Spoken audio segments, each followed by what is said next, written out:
I'm pleased to have as our guest Mr. Gelen Winsor from Richland, Washington. I first heard of Gelen from a tape that somebody gave to me some months ago, and I found his story to be absolutely fascinating. His story is unique, to say the least. Gelen has been in 77 different cities in the last 2 years lecturing on the subject of nuclear energy. The majority of his life, the last 35 years, he spent processing plutonium from nuclear reactor sites. Gelen Winsor has few peers in the world in this area of expertise. And those few peers admittedly know and agree with the things that you'll be hearing on this tape. However, except for 2 or 3 of these experts, they've all chosen to remain silent for reasons which they only know, leaving this man then the burden of leading this lonely battle of exposing what we call the nuclear scare scam.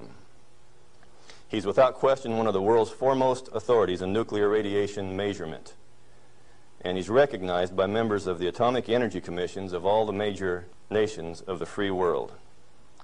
Mr. Gelen Winsor.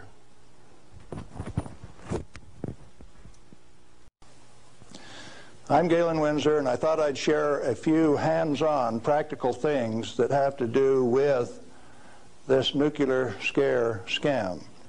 Now, you've heard that gamma energy, the kind of energy that comes off a rock like this, is the most penetrating, most damaging of all radiation.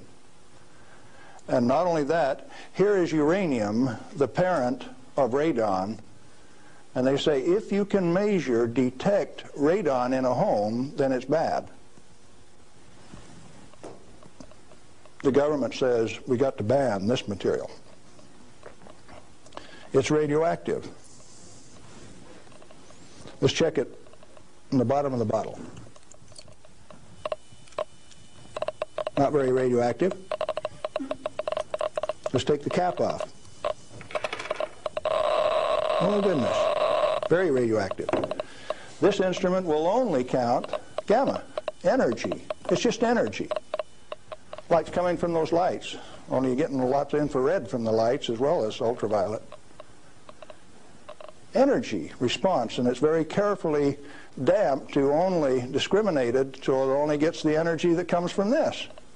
I don't want it to respond to a light, just to this. It cost me $1,000 to get an instrument that'll just respond to this and not to that. This is radioactive by any definition. Radioactive material giving off radiation that is read by an instrument like this.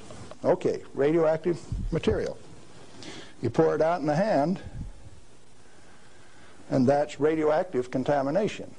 Is it radioactive? Yeah, it is. Very radioactive. Now, decontamination is nothing but scooping it back up and putting it into the bottle. I just now decontaminated my hand. No, I didn't do such a good job. Not good at all. Is it still radioactive? Yeah, that's called residual radioactivity. Now, under the decontamination rules of the government, when you're decontaminating, it has to go down a controlled drain so that you don't disperse radioactivity. Do I qualify as a controlled drain?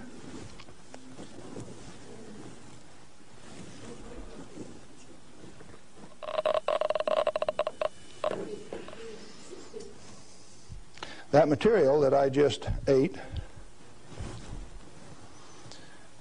is not soluble in body fluids. The stuff is so fine that it has no texture to it. Doesn't even feel rough. So it's tasteless, odorless, has no texture. How's it supposed to hurt me? Because I've been eating this on lecture tour for 2 years, the state of Washington felt it necessary to confiscate my uranium samples so that I would be safe. Dr. Fulton from the Hanford Environmental Health Foundation called up and he says, "Hey, I heard one of your guys OD'd on uranium today, Galen." And we talked for a little while and he says, "Oh, that was you."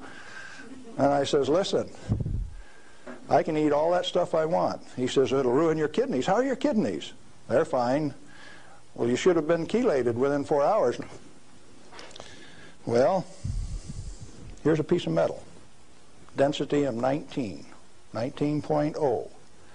If you know your chemistry and physics, you know that there are only two metals that have that density: plutonium and uranium. Radioactive, pyrophoric, density of 19. Outside of a laboratory, most of you can't tell me whether this is uranium, plutonium, or a mixture of the two. Now, I said that it's heavy, and it is. Let's see if it's radioactive.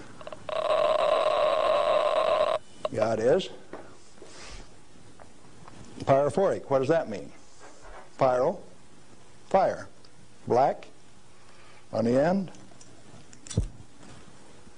The spark that just came off there is pyro, fire, burn.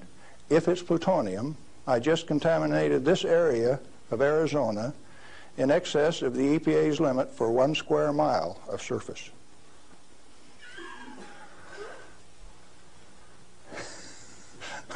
Somebody laughed. It's serious.